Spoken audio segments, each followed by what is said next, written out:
పత్రిక మరి 9వ అధ్యాయము 10వ వచనాన్ని చూద్దాం. కొత్తగా దేవుని లేఖనము ఎబ్రీ సంఘానికి పౌలు గారు రాసిన మాటలు 9వ అధ్యాయము మరి 10వ వచనం. ఇదిగో ఇది దిద్దుబాట్లు జరుగు కాలము,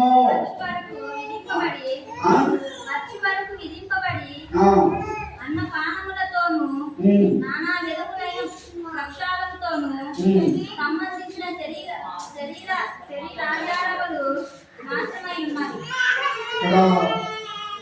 ఈరోజు దేవుని వాక్యాన్ని బట్టి చిన్న ప్రార్థన. పరిశుద్ధుడకు మా తండ్రి, ప్రేమ స్వరూపి, ఈ పక్షంలో నిలబడి నేను మాట్లాడబోతా ఉన్నాను. నా మాటలు మరుగుపరిచి నీ మాటలు బయలుపరిచి నా ముఖకాంతిలోంచి మీరు మాట్లాడి మీకే మహిమొచ్చినట్లు, మీ బిడ్డలు దీవెన కలుగునట్లు యేసు నామములో ప్రార్థన చేస్తున్నాను తండ్రి, ఆమేన్.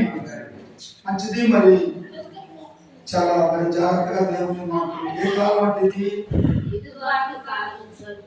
దిద్దుబాటు సమయము. ఇదిగో ఇన్ని రోజులు మన ప్రార్థన దిద్దు కాకపోతే, ఇన్ని రోజులు మన సాక్ష్యం దిద్దు కాకపోతే, ఇన్ని రోజులు మన సరిగా మందులోకి రాకపోతే దిద్దుబాటు సమయము. దిద్దుకోవడానికి నేను సిద్ధంగా ఉన్నానయ్యా. ఇదిగో నేను దిద్దుకోవడానికి నేను రెడీగా ఉన్నానయ్యా. నా దేవుని సంకల్పం నాకు కావాలి, నా దేవుని కృప నాకు కావాలి, నా దేవుని దయా సంకల్పం నాకు కావాలి. నేను దిద్దుకుంటానయ్యా. నా భక్తి, నా విశ్వాసము, నా ఆత్మీయత, నా ప్రార్థన జీవితము, నేను వచ్చే విధానము, నేను నడుచుకునే నడవడికి, నా సమస్తం నేను దిద్దుకుంటానయ్యా.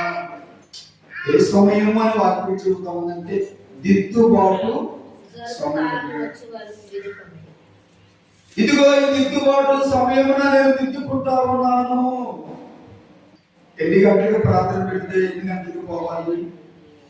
దిద్దుబాటు సమయం ప్రారంభంగా దాన్ని సద్వినియోగపరుచుకోమని లేఖనం తెలియపరుస్తాం.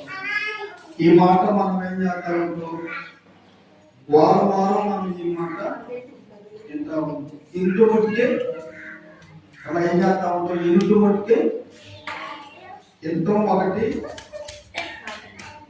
చెప్పండి, ఎంతో ఒకటి పాటించడం. ఎంతో చాలా మంది వింటా ఉంటారు. ఈ మైకు యంత్రం ద్వారా వింటా ఉంటారు, మందిరంలో కూర్చున్న మీరు వింటా ఉంటారు. కానీ ఏం చేయాలి? చిన్న మాటలు